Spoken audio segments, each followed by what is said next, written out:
Hello, this is Dr. Hanaa Assil, and this is Unit 3 paper of Pearson Edexcel International A Level. This is the paper for June 2022. So, the first question says, an experiment is carried out to determine the enthalpy change for the reaction between zinc and copper sulfate solution. So, what is he doing? He weighed 4.5 grams of zinc powder into a weighing bottle. Use a measuring cylinder to transfer a certain amount of aqueous copper sulfate into a polystyrene cup held in a beaker. Stir the solution with a thermometer. Record the temperature to the nearest 0.5 degrees Celsius. Start a timer. Then he continues to stir, recording the temperature every minute. At exactly 3.5 minutes, he added zinc powder to the copper sulfate, stirring continuously and recording the temperature. So, what he's doing is he has copper sulfate solution in a polystyrene cup. After 3.5 minutes, he puts the zinc and he continues to measure the temperature every minute. The results are shown in this table, and he's saying plot a graph of temperature against time on the grid. He already gives me everything, so all I need to do is just plot. So he just said plot, and he didn't, we don't have to join it right now. The next question says use the graph to determine the maximum temperature change in this experiment. So this was my graph, and we're supposed to use it to get the maximum temperature change. Remember that for these experiments, what happens is he measured the temperature of the copper sulfate solution for 3.5 minutes, and then after that he added the zinc. Now, in order to know the maximum temperature, this is how you join the graph. You join a straight line for the first few points before adding the zinc, and then at 3.5 minutes he added zinc, so you have a line going up at 3.5 minutes to intersect with the line from the other points that we got. Of course, this is more accurate because it takes in any um, differences in temperature due to loss of temperature to the environment. So this is how we get the maximum temperature. So from the graph, the maximum temperature is about 66. That means that the delta T is the 66 minus original 22 degree Celsius. So the delta T is 44 degree Celsius. Okay? State why using a series of measurements gives a more accurate temperature change than taking the initial and highest temperatures. So we said we do this because this takes into account any changes in temperature due to heat loss to the surroundings. Show by calculation that the zinc powder is in excess. Okay, what did he say? He said he weighed 4.5 grams of zinc powder.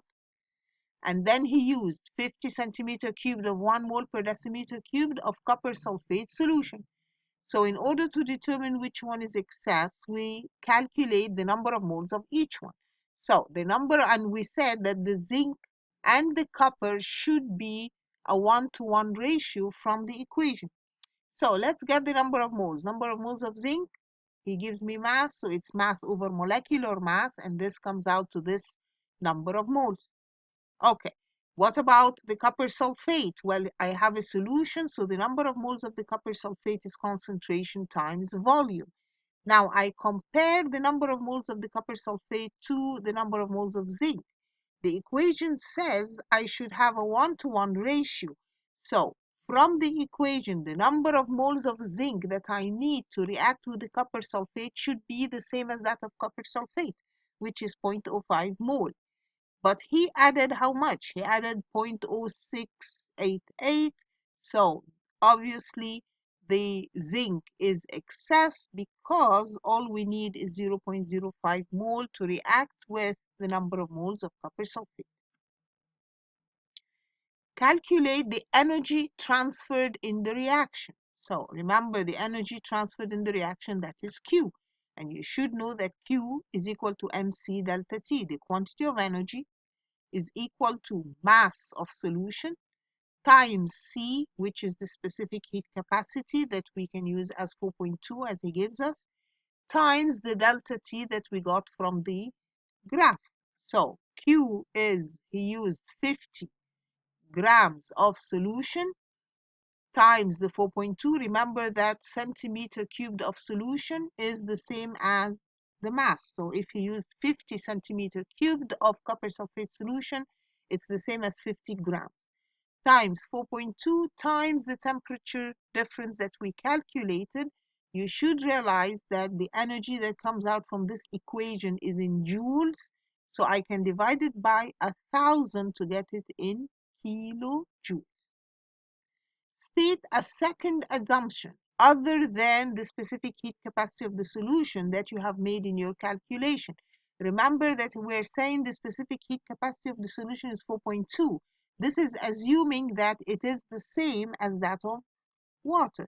Now, what is the second assumption? The second assumption is that the density of the solution is the same as density of water, which is 1 gram per centimeter cubed. And that is why when he says he used 50 centimeter cubed of solution, we regarded it as 50 grams. Calculate the enthalpy change of the reaction. So I want delta H. How do we get delta H? We already have this, and we calculated the Q. We have the number of moles of copper sulfate, and we got the Q to be 9.24. So delta H is Q over N. So the Q that we calculated over the number of moles of copper sulfate that we calculated. Now, why did we put a negative sign? Remember that delta H must have a sign. Why did we put a negative sign? Because the temperature went up, and we said when the temperature goes up, that means the reaction is exothermic, and that means the delta H must be negative. So I put a negative sign. Identify 2 improvements in the experimental procedure that would improve the accuracy of the result other than repeating the experiment. Okay, what did he do? He weighed 4.5 grams of zinc powder, and then he used a measuring cylinder to measure the copper sulfate solution. Of course, using a measuring cylinder to measure 50.0 centimeter cubed is not accurate. So I should use a pipette or a burette instead of measuring cylinder for more accurate volume. Another improvement, he wants another one. Okay, look at this. He put the copper sulfate into a polystyrene cup. He did not mention that it has a lid. We should cover the polystyrene cup with a lid for less loss of heat to the surroundings. Remember, he's saying justify your answers. So we use a pipette or a burette for more accurate volume. We should cover the polystyrene cup for less loss of heat to the surroundings. Question 2 says the hydrogen carbonate of an unknown group 1 metal, MHCO3. So this is a metal hydrogen carbonate, but we don't know which metal. He's just telling me it's group 1. This is a white solid. 2 students carried out a titration experiment using hydrochloric acid. The results were used to determine a value for the relative formula mass and thus obtain a value for the relative atomic mass of M. So the point of the experiment is to determine what is the atomic mass of M, or what is M. Both students made solutions containing 2 grams of the hydrogen carbonate. The first student made 250 centimeter cubed standard solution. The second student made a solution by placing the metal hydrogen carbonate in a beaker, dissolving the solid in a little deionized water, and then filling the beaker to the 250 centimeter cube mark. That's a terrible way of making a standard solution. We shouldn't be using a beaker to make the 250 centimeter cubed solution. Both students titrated 25 centimeter cube portions of their solution using hydrochloric acid with a concentration of 0.150 mole per decimeter cube. They used the same method, same equipment. The students repeated their titrations until they got concordant results. You remember what are concordant results? That is when the titers are within 0.2 of each other. The first student obtained a mean titer of 13.35 centimeter cubed. Now, the first question is, calculate the value for the atomic mass of the metal M from the data of the first student. And he's telling me that the ratio of M hydrogen carbonate and HCl is a 1-to-1 ratio. Okay, what did we have? We had 2 grams of the metal hydrogen carbonate, and we put it into 250 centimeter cubed solution. And then we took 25 centimeter cubed of the solution, titrated it with hydrochloric acid of a certain concentration, and the first student obtained the titer of 13.35, so that is the volume of HCl used. So, what's the first thing we should do? Get the number of moles of acid. Concentration times volume. Again, remember the volume has to be divided by 1,000. So, this is the number of moles of acid used. Then, he's saying it's a 1-to-1 ratio. So, this is the same number of moles in the 25 centimeter cube that we titrated. But then we had all of it in 250, so the total number of moles in 250 is that number multiplied by 10. So we get 0.02 mole. And that means that I can use that to get the molecular mass. The molecular mass, we know that number of moles is mass over molecular mass, so the molecular mass is mass over number of moles. The mass was 2 grams, and the number of moles that we had in all the 250 is what we got. And that means that the MR is about 100 gram per mole. Now, that means that the MHCO3 is about 100 grams. So what is the M alone? We have M and then H and then C and then 3 oxygens. All of them are 99.88. So the M alone would be the difference between the 99.88 minus the rest, which is the HCO3 part. So that means that the molecular mass of M is 38.88 or about 39. Both students calculated values of the relative atomic mass of M. Using their calculations and the total percentage uncertainty of their experiments, they deduced that M was potassium. Remember, they got the atomic mass as 39, and the one that we have atomic mass 39 is potassium. The value for AR calculated by the second student was wrong. Instead of getting 39, he got 37.52. Calculate the experimental error. How do we get experimental error? It is the difference between what he should get. So he should get 39.1. He actually got 37.52. So the difference over the total times 100. So this gives a percent error of 4.04%. The second student calculated the atomic mass value of M to be 37.52 with a total percentage uncertainty of 4.5%.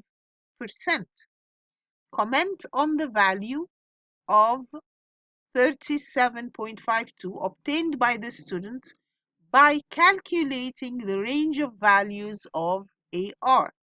So, if we say that the percentage uncertainty is 4.5%, that means 4.5% of what he got is plus or minus 1.69, and that means that within the percentage uncertainty or the percentage error, the 39.1 is in that range. So he has, if we say it is plus or minus 1.69, that means 37.52 plus 1.69, that's 39.21. And minus 1.69, that's 35.83. And that means we are saying that the actual value is within the range between 35.83 and 39.21, which is actually correct because he should have obtained 39.1. So it is within the range of percentage error. The first student suggested that the burette was the biggest source of experimental uncertainty. Explain how the percentage uncertainty of the burette reading could be reduced without changing the apparatus or simply repeating the experiment. Remember, a burette is read at the beginning and at the end. Now, in order to get a lower percentage uncertainty, one way would be to use larger masses of what we started with, so that it will need a larger volume of acid from the burette.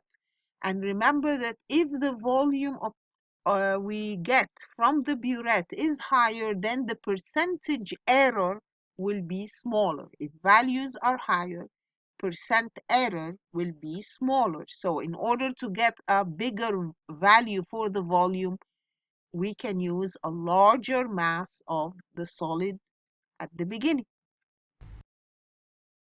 Then he says the second student was told that using a beaker to prepare their standard solution was incorrect. Of course, we never use a beaker to prepare standard solutions. Describe the steps the student should take to make a standard solution as accurately as possible. Assume that the student is supplied with 2 grams of MHCO3 in a weighing bottle and the usual laboratory glassware. So, how should he have prepared a standard solution? In order to prepare a standard solution, the first thing we do is weigh the solid. So here he has 2 grams. So we're going to put the weighed solid into a beaker, add distilled water, stir with a glass rod to dissolve the solid. So we dissolve the solid in a beaker, and then we need to transfer the solution to the volumetric flask. We do not use the beaker and add water to the mark in the beaker. We are just using the beaker to transfer the solution to the volumetric flask using a funnel. Wash the beaker with some distilled water, transfer the washings to the volumetric flask, and then we add distilled water to the volumetric flask slowly until the bottom of the meniscus is at the mark. So we fill the volumetric flask to the mark, not the beaker. Close with stopper, shake, invert several times to mix the solution. This is how we prepare a standard solution of something that we are trying to use for titration. Then the next part of this question says the solution formed from the reaction between the metal hydrogen carbonate and HCl can be evaporated to give a white solid of the metal chloride. State the tests the students might use on the white solid to show that M was potassium. What is the test for potassium ions? You should know. The test is flame test. If it is potassium, it should give a lilac flame. So the test for the potassium ion is do the flame test. It should give a lilac flame. Describe a test and the expected result to confirm the presence of chloride ion. What was the test for chloride? Remember, first of all, he's saying this is a white solid. If we're testing for chloride, we need a solution. So the first thing that we do to the solid is dissolve it in distilled water, or what we call deionized water. Then we add dilute nitric acid and aqueous silver nitrate. Remember, that was the test for chloride, bromide, iodide. If it is a chloride, it should give a white precipitate soluble in dilute ammonia. Okay, please remember these tests. This is the test for chloride. The third question says cyclohexene was prepared by dehydrating cyclohexanol using concentrated phosphoric acid. So he had an alcohol, he put concentrated phosphoric acid in order to get the corresponding alkene. So the procedure was approximately 12 centimeter cubed of cyclohexanol was measured into a small flask. 5 centimeter cubed of the concentrated phosphoric acid was added slowly to the flask with cooling and swirling. Some anti-bumping granules were added to the mixture. The flask was set up for distillation using the apparatus shown, and the distillate was collected between 80 and 90 degrees Celsius. So he's doing simple distillation process in order to collect the cyclohexene that is formed. The distillate was transferred to a separating funnel, washed with aqueous solution of sodium carbonate. The crude organic product was separated from the mixture, placed in a clean separating funnel, washed with deionized water. The organic layer was separated and dried using a suitable drying agent. The dried organic layer was distilled over a narrow range of temperature to give pure cyclohexene. And he gives me a table of the boiling temperatures of each of these that we're talking about: cyclohexanol, cyclohexene, and water. The first question says, give the most suitable piece of apparatus for measuring the cyclohexanol in step 1. So when we look at step 1, he's saying, I want to measure 12 centimeter cubed approximately. And he did not say 12.0, he said approximately 12 centimeter cubed. So what would be the most suitable piece of apparatus to measure that? You have to remember, if we're measuring approximately something, I need a measuring cylinder. Don't say pipette or burette. Pipette or burette, if he says measure 12.0 or exactly 12 centimeter cube, approximately, you use a measuring cylinder. Then the next question says, explain why adding phosphoric acid slowly with cooling and swirling results in a higher yield of cyclohexene. He said he added concentrated phosphoric acid slowly to the flask with cooling and swirling. Remember, why are we adding it slowly and with cooling? This reaction is exothermic. And as you can see from that table, cyclohexene boils at about 83 degrees Celsius. So it is volatile with a low boiling point. It would evaporate at a high temperature. So I need to cool the flask, add the phosphoric acid slowly so that the cyclohexene does not evaporate at a high temperature. In step 3, anti-bumping granules are present to promote smooth boiling in the mixture. He has this apparatus, and usually when we're heating a solution in that flask, we put anti-bumping granules. Now, give a reason other than damage to equipment why bumping should be avoided. We don't want this solution, when it starts to boil, we don't want it to bump. Remember that bumping means it will splash out of the flask into the condenser, into the receiving flask. We don't want that to happen. Why? To avoid contaminating the cyclohexene produced with splashes of cyclohexanol from the heated flask. We don't want the cyclohexanol to splash into the condenser, into the receiver, it will contaminate the cyclohexene we're trying to collect. Explain why in step 4 the distillate is collected in a temperature range of 80 to 90. Well, he gives me the table and he tells me the cyclohexene boils at 83, while the others will boil at a much higher temperature. So why are we collecting the distillate between 80 and 90? Well, obviously because the cyclohexene boils within this range, and at any higher temperature, some of the water or the cyclohexanol may evaporate and contaminate the product, right? Okay. State what is removed by washing the mixture with sodium carbonate solution. Remember, if we are reacting with an acid, the acid will be excess or it might be excess. So I may be left with some acid in the solution. So when he says the distillate was transferred to a separating funnel, washed with an aqueous solution of sodium carbonate, why is he washing with sodium carbonate? Because the sodium carbonate will react with any excess acid. So we are trying to remove excess phosphoric acid. Then he says include an ionic equation. Now, when the acid reacts with the carbonate, remember this will give carbon dioxide and water.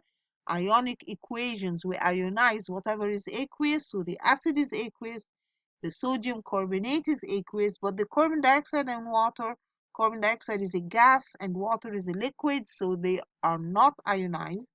So this is the ionic equation for reaction of an acid with a carbonate. After washing in step 5, the separating funnel contains 2 layers. So we said in step 6, the crude organic product was separated from the mixture, placed in a clean separating funnel, washed with deionized water. Draw a diagram of the separating funnel, labeling its contents. Remember, how do we draw a separating funnel? This is this kind of funnel with a tap. And if we have an organic layer and an aqueous layer, the organic layer is the one on top. So the cyclohexene that we have is on top, and the water or whatever aqueous layer we're using in the experiment will be the lower layer. So this is the diagram of the separating funnel, labeling its contents.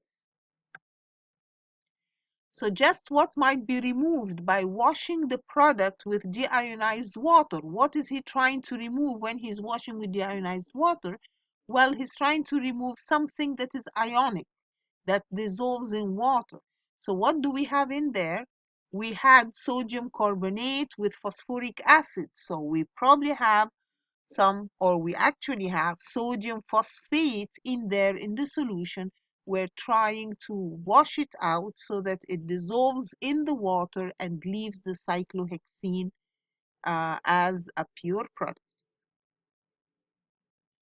Identify from the list shown one substance that could be used as a drying agent in step 7. Remember, in step 7, he said the organic layer was separated and dried using a suitable drying agent. Which of these can act as a suitable drying agent? First of all, we want a drying agent, so it must be something that does not have water in it. So we cannot use a hydrated salt like the copper sulfate 5 water or sodium sulfate 10 water. These are hydrated salts. To use as a drying agent, it has to be anhydrous. So we need an anhydrous solid like calcium hydroxide or magnesium sulfate, but we need something that will not react with what we're drying. So in this case, we're going to use magnesium sulfate. It is anhydrous and it will not react with my cyclohexene. Chemical tests may be used to show whether or not reactants and products are present during the course of the procedure.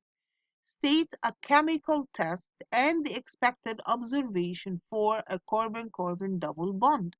What was test for alkenes? or test for unsaturated hydrocarbons that have a double bond? Well, the test was add bromine water, it turns from orange to colorless, or sometimes we say reddish brown to colorless. State a chemical test and expected observation for an OH group. What was test for alcohol? Well, we have a test in which we add uh, phosphorus pentachloride, PCl5, and this gives me misty white fumes of hydrogen chloride. So I could tell him add PCl5 or phosphorus pentachloride, and the expected observation for the OH group is misty fumes. Or I could also say add sodium. Remember, sodium with alcohols will give bubbles of hydrogen gas that cause a lighted splint to go pop. Okay. The last question in this paper states whether or not the test in G2 could be used on the organic product to show if cyclohexanol remains when step 5 is complete. What was step 5? In step 5, he said the distillate was transferred to a separating funnel washed with an aqueous solution of sodium carbonate. So he wants to know if this solution still has cyclohexanol or not. He cannot add PCl5 to that because this is a mixture that has water in it, and if we add PCl5, it will react with the water, and therefore it will give us a result as if we have alcohol. So this will give a false result. So it will show that we have misty fumes, but that's not because there is alcohol. That could be because there is just water in the mixture. And that's the end of the paper. I hope you understood all these questions. If you feel this was useful, please share the videos with your friends and keep watching videos regarding AS papers and explanations of the chapters. Thank you.